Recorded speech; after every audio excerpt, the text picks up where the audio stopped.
Assalamualaikum warahmatullahi wabarakatuh. Nama saya Dwi Putri Anugerah dari kelas 10H, absen 10. Di sini saya akan menjelaskan tentang meneladani peran ulama dalam penyebaran ajaran Islam di Indonesia. A. Penyebaran Islam di Indonesia. 1. Masuknya Islam di Indonesia. Ada beberapa teori, yaitu yang pertama, teori Gujarat, 2. Teori Arab, 3. Teori Persia, dan keempat, teori Tiongkok. Teori Gujarat.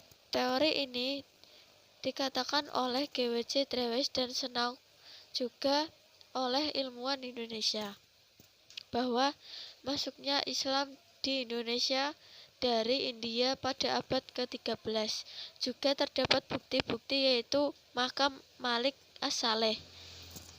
Teori Arab menjelaskan bahwa masuknya Islam di Indonesia karena berasal dari negara Arab atau Mekah.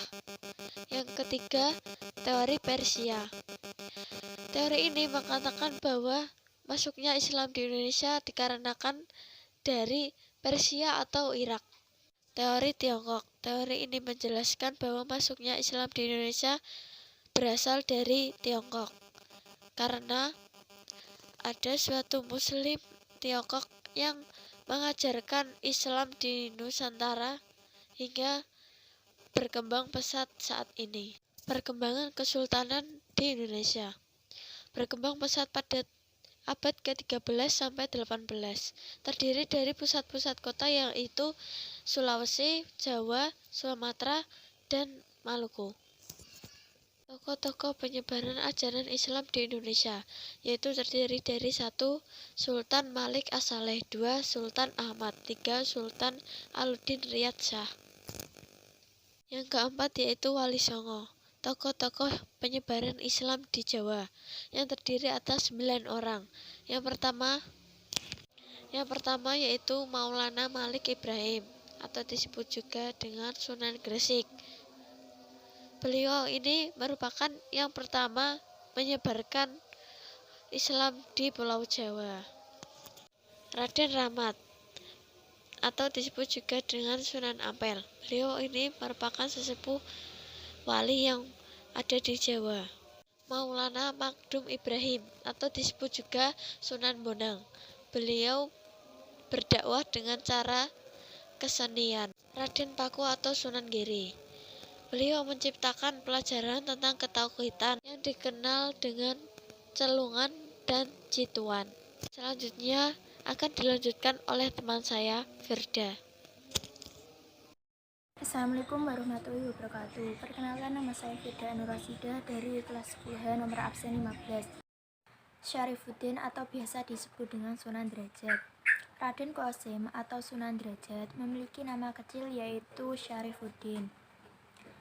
Ia adalah putra dari Sunan Ampel dengan Dewi Condrowati. Syarif Hidayatullah atau disebut dengan Sunan Gunung Jati. Sunan Gunung Jati memiliki nama asli, yaitu Sunan Gunung Jati. Beliau lahir pada tahun 1448 Masehi. Sunan Gunung Jati merupakan cucu dari Prabu Siliwangi. Raden Mas Said atau Sunan Kalijogo. Raden Said biasa dipanggil dengan Sunan Kalijogo. Beliau lahir pada tahun 1450. Ayah Sunan Kalijogo merupakan seorang adipati Tuban yang bernama Tumenggung Walitikto atau Raden Sahur. Ja'far Shodiq atau Sunan Kudus. Ja'far Shodiq biasa dipanggil dengan nama Sunan Kudus. Beliau lahir pada tanggal 9 September 1400 Masehi atau 808 Hijriah di Palestina. Ayah beliau bernama Raden Usman Haji dan ibunya bernama Syarifah Ruhil. Raden Umar Said atau biasa disebut dengan Sunan Muria.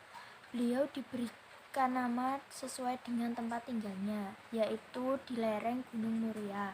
Ayahnya bernama Sunan Kalijaga. Yang kelima Sultan Alauddin, yang keenam Datuk Tunggang Parangan, dan yang ketujuh Sultan Zainal Abidin. Demikian penjelasan dari saya dan teman saya, kurang lebihnya mohon Mohon dimaafkan, saya akhiri. Wassalamualaikum warahmatullahi wabarakatuh.